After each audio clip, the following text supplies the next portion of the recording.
Jerome JT62 back with you once again. Finally got back out on here on the fine line automation. If you're wondering what this is all about, it's T-Tracks and spoil board. It's high time that I get this installed. It's way overdue. I bumped this up on my priority list.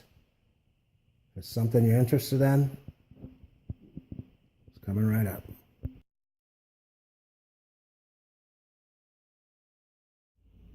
I got tired of makeshift clamping, and it was time to finally get this done. I had a change of heart. I was going to mill these tracks into this tabletop, and I thought about that, and that's not a good idea. So there's going to be a piece of melamine, or not melamine, but MDF, and they measured out to be 6 3/16. So there's 9 rails. My machine travel is 50 inches, so I went to 49.5, and then these are 6 3/16 on center. You want to keep in mind you don't want your spoil board as wide as your travel. You need to come in underneath that, or you may not be able to get the edges. So this is going to be 49.5 by 48 inches. Typical approach here. It's nothing new. These are going to be these rails. 1,000,000 screws are 16 per rail.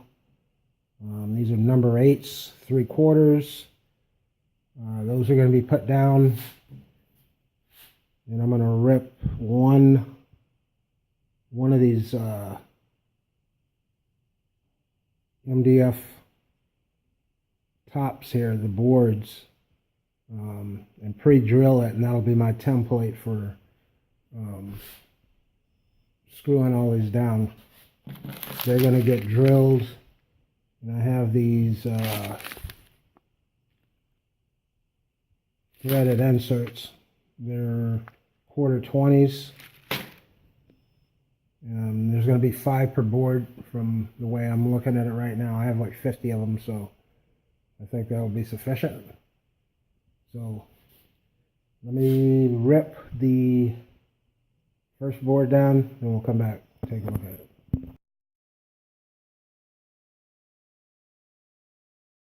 I got all the spoil boards ripped down.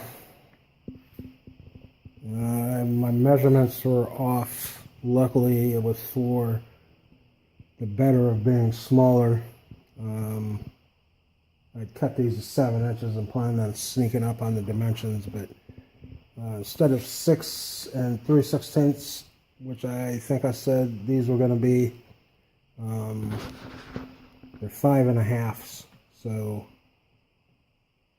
I failed to account, because these are on center, from the center of this to the outside edge. I needed to account for that distance on both sides, so this brought this down to 5.5s.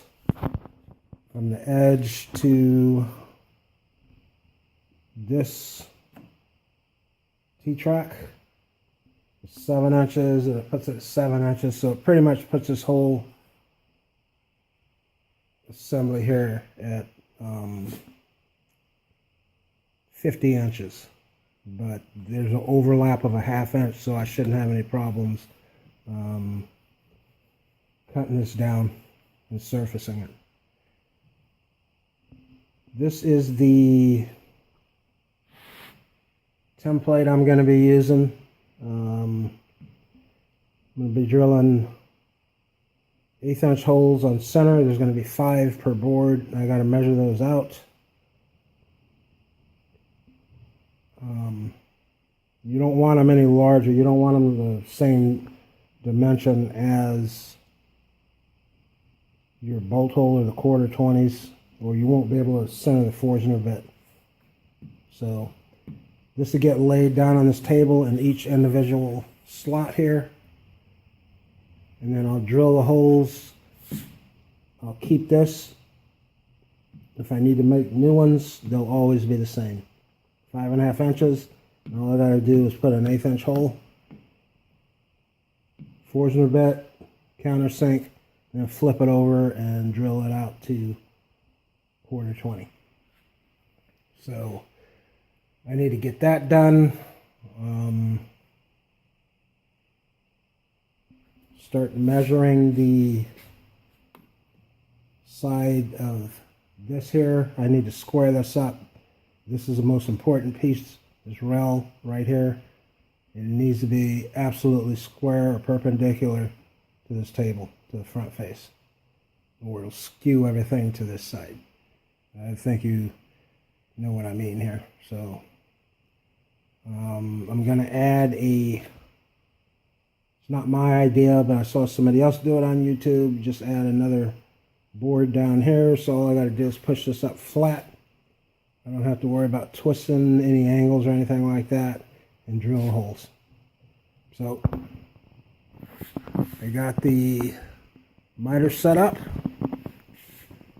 Go ahead and rip the rest of these down, get this measured out, and start drilling.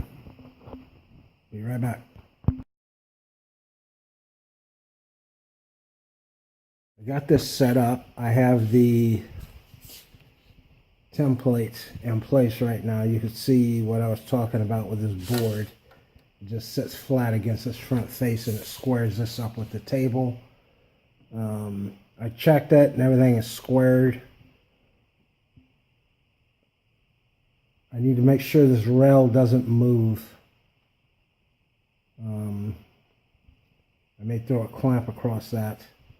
But what I plan on doing is using a number 13 bit and just go in the center of this hole and just touch that so I get a center on the first one, probably a middle one, and the last, and square this up, and then I'll come back and get the rest of these. Then I need to come in with a let me see here, a 5/64 and drill these out for the number 8s. And I'll do these one at a time. Since this melamine likes to crack out, I'm going to use this countersink and clean the holes up and just sink them down just a little bit, especially for the 1/4 20s for the inserts. And it's kind of hard to catch, but you can see the holes here. So all you basically do is take your drill and go through and do all 5 holes. Then you're going to take that off, countersink them slightly, and then come back with the it's a 23/64 drill bit is what they call for these inserts. And I'm going to see how deep I'm going to have to go with those. I have 1 inch by 1/4 20s.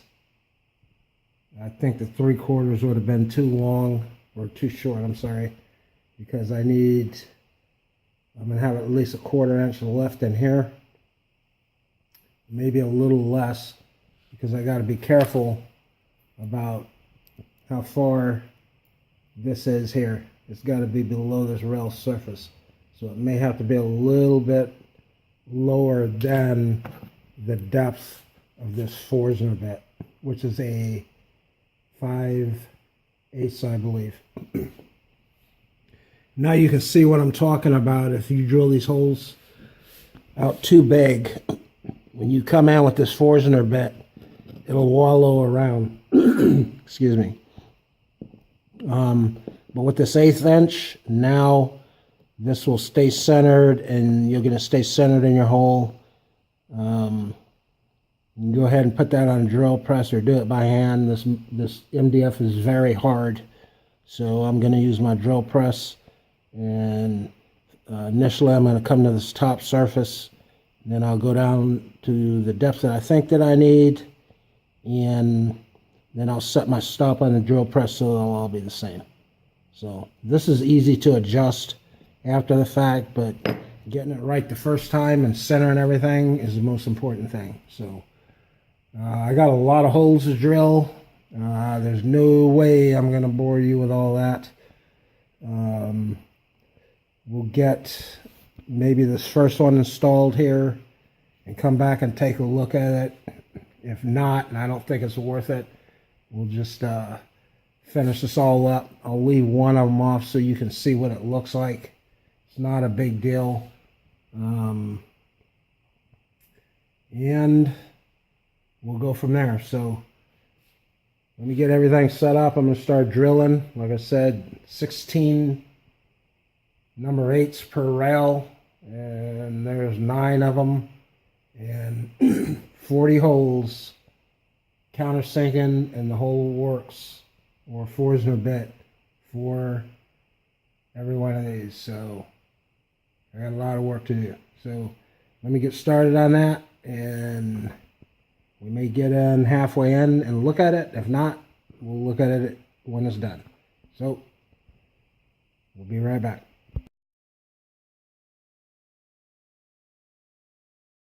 Okay, so I'm at the halfway point, so I figured I'd show you the installation of one of these before I get the whole thing on. There's a few gotchas here. This melamine is a pain in the butt to stop crack out, especially when you put these inserts in here. Best thing I found is to put you can see how it's more cosmetic than anything, but it started getting better as I got down to the other end. This is a big table, so I have to crawl up on top of it to finish them up. But at any rate, what I do now is use a drill bit. I ended up going with a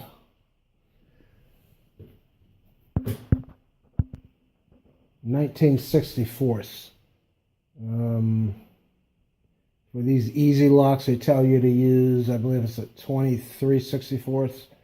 And that's too big. It's too sloppy for me. They go in a little bit too easy, and I don't want them backing out. Or when I twist them in there, I don't want it to strip. So they're a little tighter. So be careful and don't use something like a handheld drill. Do them by hand.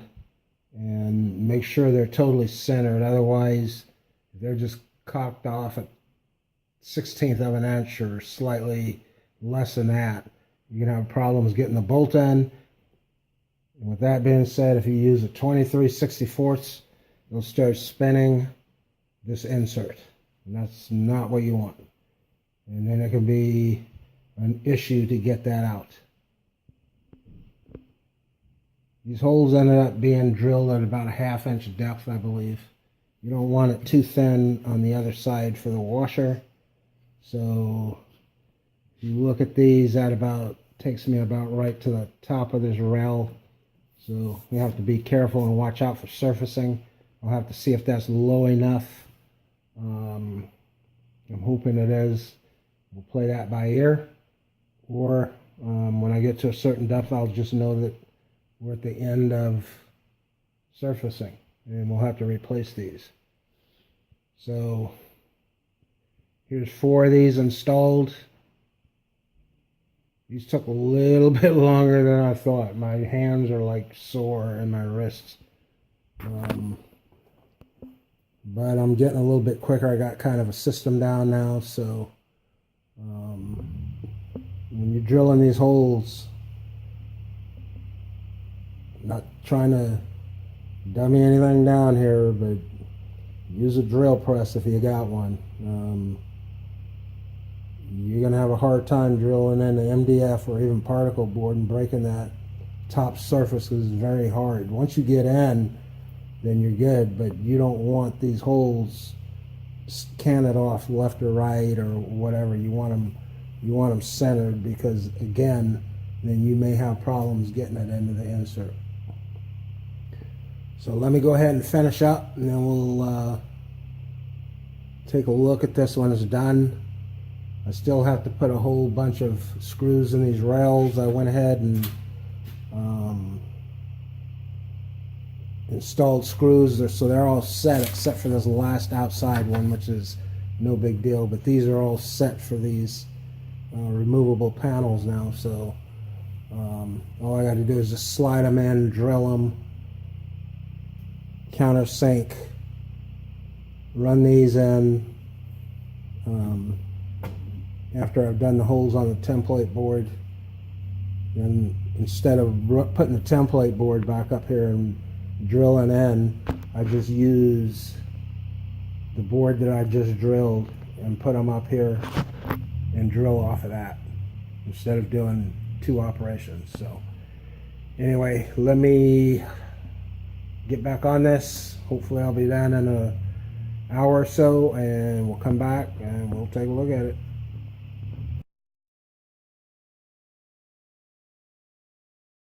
Okay, here it is. Finally got this on. A lot of drills, a lot of drilling, sore wrists and back and knees. You got to crawl across this table to get all of these in. 40 bolts on the top to hold the rails on. That's just a piece of oak. I have a project that I need to make for sharpening my joiner knives. And 16 number 8s per rail times 9. A lot of drilling. You know, you see a lot of projects on YouTube. They're time lapse, you know, fast forward. That doesn't give you a accurate time of what it really takes to do something like this. Put this on for me. This was a 2-day ordeal, a minimum of 2 days. So plan on that accordingly. You got to make sure you get this on here straight. You don't want to be in a rush.